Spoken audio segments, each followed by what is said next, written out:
Alright folks, and this is Rick Marquez from the WPLV24 Tech Reports blog on YouTube at WPLV24, my social media network. So as you have heard, Microsoft Ignite had their technical conference last week at the Orange County Convention Center in Orlando, Florida, and it was 5 full days of tech on the web and fun in the sun. So anyway, Microsoft Ignite at the Orange County Convention Center was filled with must have been about 1,600 sessions and keynotes, maybe around 400 a day. And of course, when we're looking at all of that technology, it's tough to actually try to digest it all. But suffice it to say, there were C-level admins that needed to go there. There were actual administration, fast-track techies. There were security pros and data pros, app developers, web and cloud implementators, and of course just fans of technology like myself who just couldn't stay away and spent the whole week online looking at all the sessions. So I'm hoping that this 10 to 15 minute video is going to give you a good review of everything that transpired. So most importantly, of course, is the actual number of sessions. By Monday, we had 62 general sessions, 44 breakout sessions, 18 theater sessions, 4 security sessions. There were 3 development sessions, 1 exam prep. I was a little upset about that. A 14 level 100, that was encouraging. 28 level 200 intermediate tech, 18 advanced, and of course 2 expert level. 11 of those sessions were Microsoft Office 365. Remember, that's the Microsoft 365 paradigm that they're bringing out. Natya's keynote mentioned the Microsoft 365. Well, it's basically Windows 10, Office 365, and EMS, Enterprise Mobile Security, and that encompasses, part of fast-track deployments. But also the idea of Microsoft 365 is just to make everything subscription, right? 365, Dynamics 365, Office 365, Windows Universal. So I think, to me, from my perspective, it makes sense. The cloud, you pay for it monthly, you pay for it yearly, however you pay for it, it's not, too expensive, it's easy to use, and it comes bundled with such great technologies that we've never had before. So in terms of Office 365, right, that's the evolution of Office Pro Plus, or the perpetual MSI installation, that's really taken up. I mean, they've really made some incredible advances in terms of Office 365 and how it is not only deployed but also managed. And so they have a host of admin centers now for new technology that they're developing, like the Microsoft Teams that's going to be replacing Skype for Business. But also they have the traditional applications, Word, Excel, PowerPoint. You're looking at Delve, and you're looking at Sway, and you're looking at Project, and you're looking at Flow. You have something now called Power Apps for those developers. You have the Outlook client, of course. Still have the desktop client. You still have the web or OWA, Outlook web app. But you certainly have access to the mobile applications as well. So in terms of the actual implementations that they brought about for Office 365, there's something called the Office Graph, which is going to allow search to cut across all of these different applications. Not only is Microsoft trying to have a single sign-on, not like single sign-on for ITs from a on-premises server to a cloud server or a hybrid scenario, but actually just cutting across the applications. Once you log into Office 365, you should be able to go into Word, Excel, PowerPoint, Delve, Sway, Outlook. If you want to go into Skype, you should sign on to Skype automatically.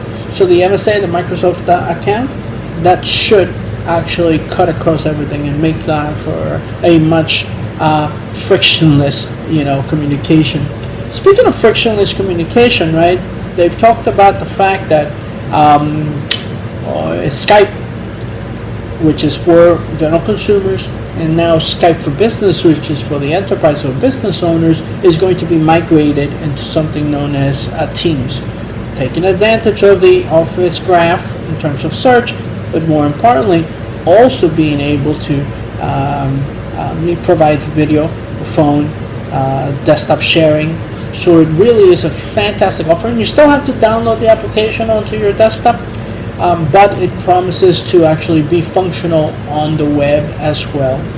And so when it comes to Office Pro Plus, right, you're migrating to the cloud. Excel now has data integration that's really functional, kind of like a Power BI, where you can pull and communicate with data sources outside of the Office environment. That's pretty neat.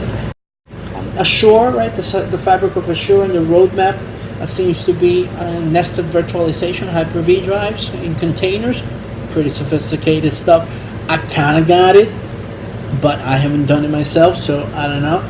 On the next video, I'm going to walk you through the Azure platform. I have it right here, the Microsoft Azure dashboard, where you can look at all your resources. So your virtual networks, virtual machines, SQL databases, storage, Windows servers, Windows desktops. And so all of that can be deployed virtually, rented basically. Then of course on top of that, you now have your Office 365. So your Office 365 traditionally has been Word, Excel, PowerPoint.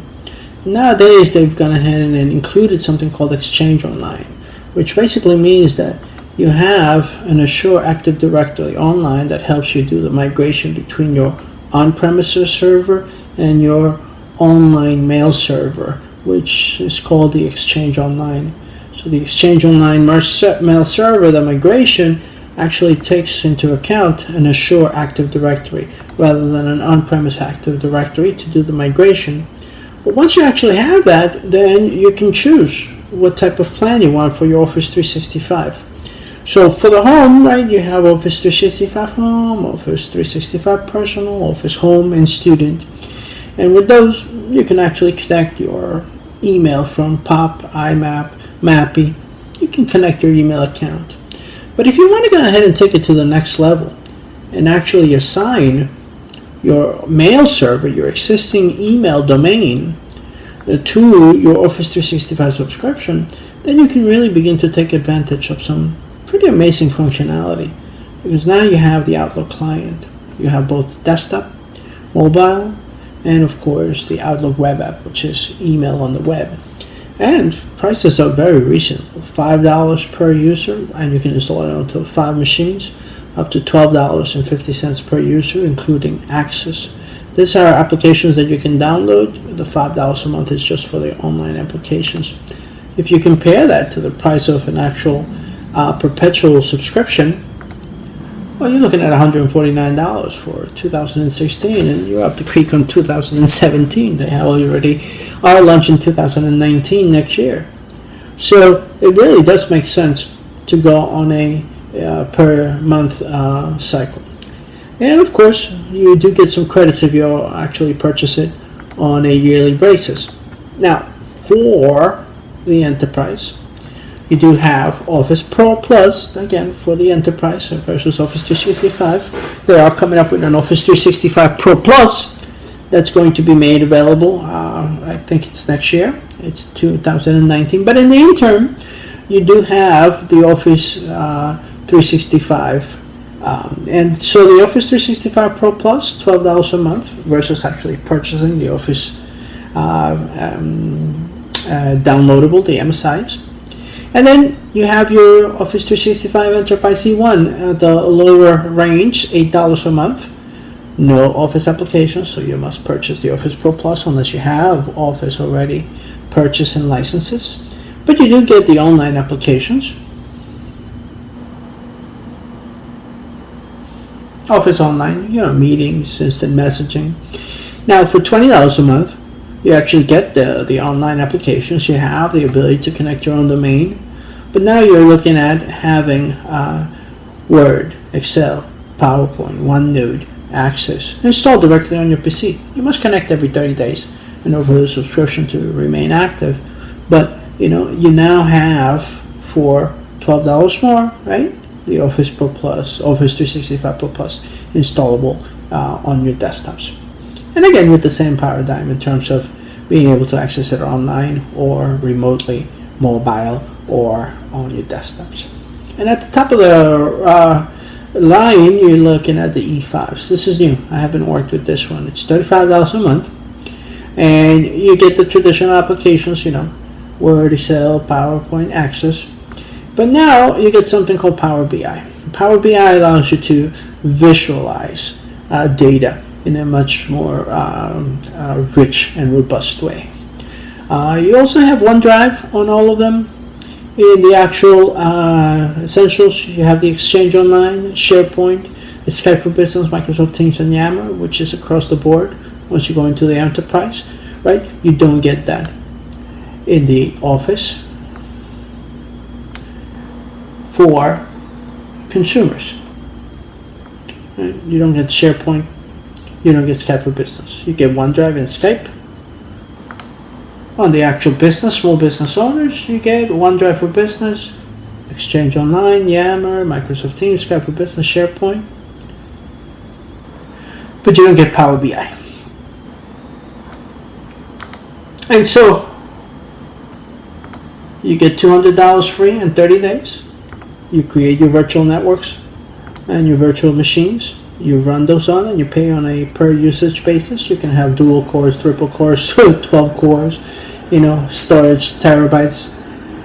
You go ahead and purchase your Office 365 Business or Office 365 Enterprise. And of course, once you install the licenses on your virtual machines, you're off to the races in terms of managing. You'll have the Office 365 Admin Center. You'll have an Admin Center for Flow, Security and Compliance, Azure Active Directory, and you'll have your dashboard for the actual Azure cloud services. So from soup to nuts, basically, Microsoft's got you covered. So that's basically our introduction. Stay tuned. This is session 1 of 12 of WPLV Tech Reports.